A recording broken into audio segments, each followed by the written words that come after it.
All right, so today we have the contributors to our chapter titled Translating Research to Practice. Maria, would you mind starting introducing yourself? Sure, I'm Maria Peterson-Ahmad, and I'm a visiting associate professor at Texas Women's University in the special education program. Randa, do you want to go next? Did I go? Yeah. Sure. Hi, I'm Randa Keeley. I'm an assistant professor at Texas Women's University in the special education program. Great, and then Kim? I'm Kim Floyd from West Virginia University, associate professor in the Department of Learning, and we just switched the names. We just merged. So let's just say I'm from the College of Education and Human Services. We all deal with that too. They just switched the name of our program area too. Okay, so I'll start with the first question. How did you first become interested in research? And anyone can field this. I can jump into this one. I first got into research because I was working as a 3rd and 4th grade general education teacher in a public school setting. And I began to notice some of the disconnects between the general and special education teachers, which really fueled my passion to want to continue my education and go on to receive my master's and then eventually my doctoral degree. Because many of the students with learning disabilities spend a majority of their day in the gen ed classroom, I fully understood how important it was for all teachers to understand what the IEP means, how to individualize the education, how to really understand what accommodations and modifications mean and look like in an inclusive classroom environment. And I noticed that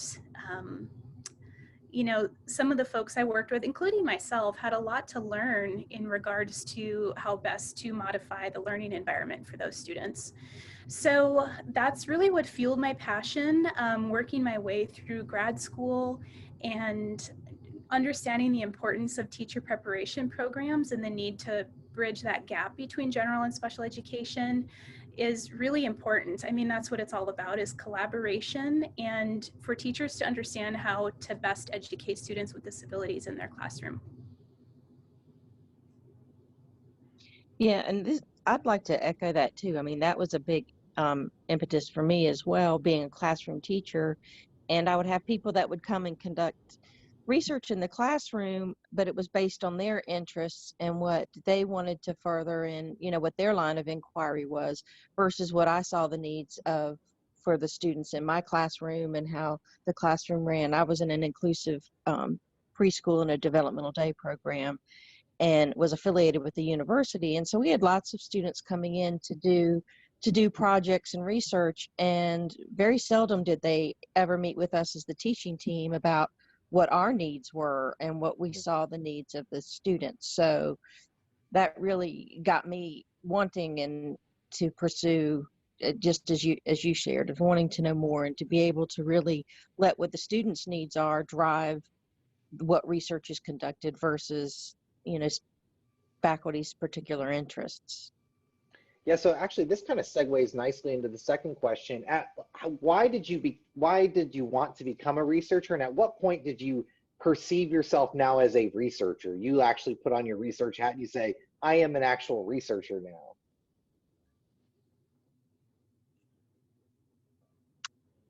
I think I can just extend what I was saying in the first response, in that I think really once I started in my graduate work, I was able to do some research within the center where I was still involved. And so I felt like I had a good understanding of the flow of the classroom, the dynamics of the classroom, and it was the students' needs and abilities and challenges that changed. And so I felt like I had a good understanding and a good base to work with. And then I really needed to dig deeper into how they learned, what supports they needed, social skills, all of that. And I realized that I was going beyond just teaching them, but really trying to find out a methodology that really worked with a variety of students, and getting some best practices and some evidence to support what we were doing. And then certainly, I think when you go through your dissertation, you want to be you have to be a researcher when you go through your doctoral program, and I really saw that what I was doing was able to reach a greater audience rather than just the 20 students I had in a classroom per year. I was able to influence larger numbers of classrooms and teachers and students and their families.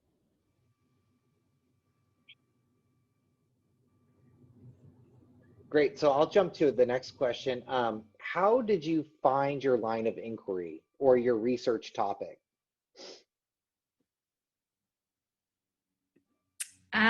So I can talk about that one. At this point, I've conducted several research projects, researching the inclusion classroom. And my very first research question came from actually my time, to echo Maria and Kim, time spent in the classroom, in the co-taught classroom, specifically as a co-teacher. As a co-teacher on the special education side, I always wondered what were the students' perceptions as we changed co-teaching models, or how the students saw us in terms of some of the issues that are associated with co-teaching, like parity, or whether they even noticed if we were changing co-teaching models. So from that initial research project, my next research question would appear, because what I would find is each project would conclude is that a new question would arise as a result of my findings. So in that first research project, I found that students preferred a certain model over others. So then after that, I investigated whether or not on-task behavior actually improved when that model was implemented. And from there, the questions just kept coming to me, and I started out researching those perceptions in the co-taught classroom. And my most recent project was focused on measuring the type, duration, and frequency of research-based instructional practices that were used in an inclusion classroom, as well as comparing those against the academic performance of the students in that classroom setting. So for me, that is how I've developed my individual research line, but I also make sure I have time to work with others on different projects that they're doing and that they've designed. And I think that that works to teach me a lot about different research designs, and it makes me a better overall researcher as well. Randa, if you don't mind commenting, because this was amazing, how do you view your research question? How do you view, because it sounds like you have a specific question or line of inquiry, right? You carry out the project and then a new question evolves. So how do you view selecting specific methodology, whether it be single case, group design, qualitative research, any of that, to fit in with what you're investigating? So that's the thing with the way that I approach research, is that I can't say that I am a quantitative researcher. I can't say that I'm a qualitative researcher, because each project required a different design. So I've conducted group design projects. I've used qualitative research design projects where I've done interviews. I've done single subject design. So it kind of, I have a broad range of different research designs, because as researchers, we know that our question really determines the design that we use. And because that's the way I developed my research line, I was constantly having to redevelop myself and relearn and things like that. Yeah, that's amazing. That's what Brittany Hott in the textbook is very transparent about, that a really fancy methodology should not drive the research question. The research question drives the methodology. Maria, did you have anything to add on that one?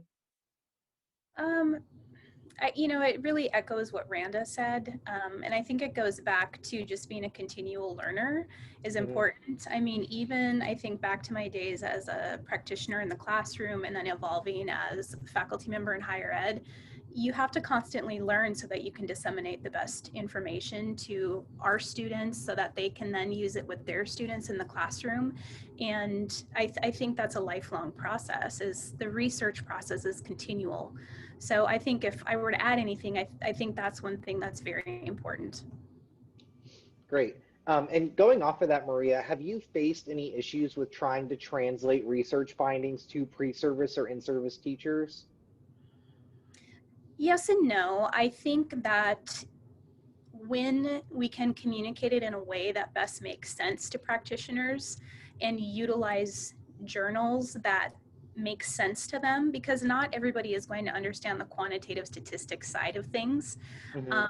And I think that's the whole point. When we disseminate things to practitioners, it has to be useful for them and make sense. And that, kind of goes into some of the things that I was going to talk about for what I enjoy reading and why I enjoy them. But I find that Teaching Exceptional Children is an exemplary journal example of something that has been very useful with my graduate students, even my undergraduate students, because it lays out research in a way that makes sense and is easy to read for them. So I really think that when we do that, what is going to get the most bang for their buck and what is going to not per se waste a lot of their time in picking up good strategies or information that's useful to them. Yeah. And it kind of echoes back to Kim's first point of like building partnerships with practitioners rather than just stepping in and conducting research and then wiping your hands and walking away. Like that's not beneficial for anyone involved. Okay, and then the last question we had targeted was, what advice do you have for graduate students getting their first experiences in research? Do you want me to start with that one? That sounds great. Okay. Well, I have the privilege of working with a lot of beginning researchers all the time, and I'm an advisor for several doctoral students. I've served on many doctoral committees, and one of the recommendations that I always pass along to these budding researchers is to first determine a topic and research it well from all angles. And also, I would say when reading research articles on your topic, use that section addressing recommendations for future research to help you craft your research question, because they've sort of done the hard work for you and have identified already the holes in the research. So I would recommend also finding published articles that can serve as exemplars for you for your research design you're planning to use, and really understand that design you plan to use really well. I have several students say to me that they want to be like a quantitative researcher, or that they want to be a qualitative researcher. And like I said earlier, you really have to let your question dictate your design. So don't try and turn a qualitative question into a quantitative question or apply a design that doesn't fit. Finally, if you're planning on doing any research in the school building, start cultivating that relationship early, because it takes a long time and it takes a lot of effort to really make sure you have a good relationship with the school site that you're going to be working with. And the last thing I would say is just make sure, I would say, put research on your calendar. You have to have dedicated time allocated for research. And if not, it's just going to be forgotten or taken over by other commitments that you have. And so if you don't schedule it in every week and do something related to research, whether that be like writing on a grant proposal or an article, a conference abstract, collecting data, whatever it is, just make sure you put research on your calendar. Otherwise, it just gets swept under the rug. Mm-hmm. Kim or Maria, did you have any feedback for beginning researchers? It's okay to not find the results you thought you were going to find. Oh, no result, yes. That's one thing, you know, I think I remember when I was starting out, I mean, you can't get disappointed if you have this great big research study and you're like, I'm going to find this, and then it doesn't work out that way. That's okay. That's part of the research process, and that's part of how you create those new questions and kind of continue going. So that would be my piece of advice. Yeah, and really echoing, especially with young faculty and young researchers, you really want to get involved in just a variety of things. And going back to the point about saying no to protect that research time and that writing time is so important. You know, even, you know, because it's easy if you don't have it on a calendar to say, okay, well, I'll go to this meeting and I won't do that, or I'll give up this. But really protecting that time is so very important. And then also building those relationships, because they do take time and trust. And for any relationship, you need to dedicate time for that as well. Great. And actually, I'm going to ask one more question that wasn't pre-planned. A lot of you were mentioning time and allocating time, organizing time, leading research. Do y'all use any platforms or ways to organize your time or organize a research team that beginning researchers might benefit from? I mean, for me, I started out by networking at conferences, professional conferences, going to those meetings for students in grad programs or new faculty. I mean, that's a wonderful way to meet people that are also eager to join a research group or writing group.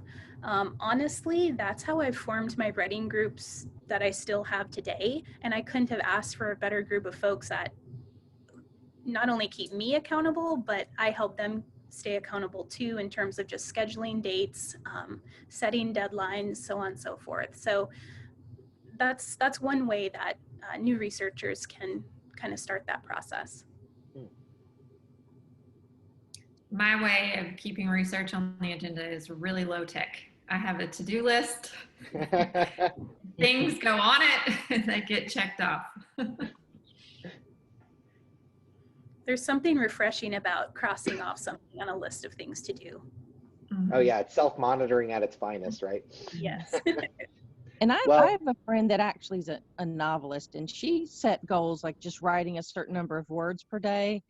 And that seemed kind of, I don't know, I didn't know how effective that would be, but it really got me going to where there were sometimes I just wanted to free write about things versus having something targeted. And I felt like if I was going to work on this grant proposal, but I had something else that was really on my mind, I felt like I needed to just write on the grant proposal because that's what I had, in that box that I wanted to check off. And so for me in the beginning, just having like a word total that I wanted to get to, that then developed in obviously to longer and more, to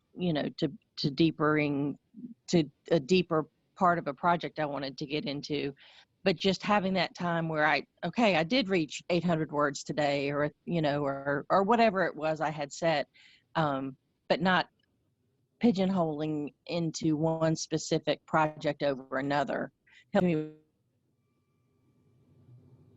I'd like to piggyback on what Kim said there, and that was a recommendation that was made to me a long time ago. I'm a big, start something and you don't stop it until you finish it, and just giving yourself permission to sit down and just write your methods section and then step away. And then your next assignment you give to yourself is just, let me write the introduction now, and just doing it in chunks instead of sitting down and trying to write an entire research article all in one setting.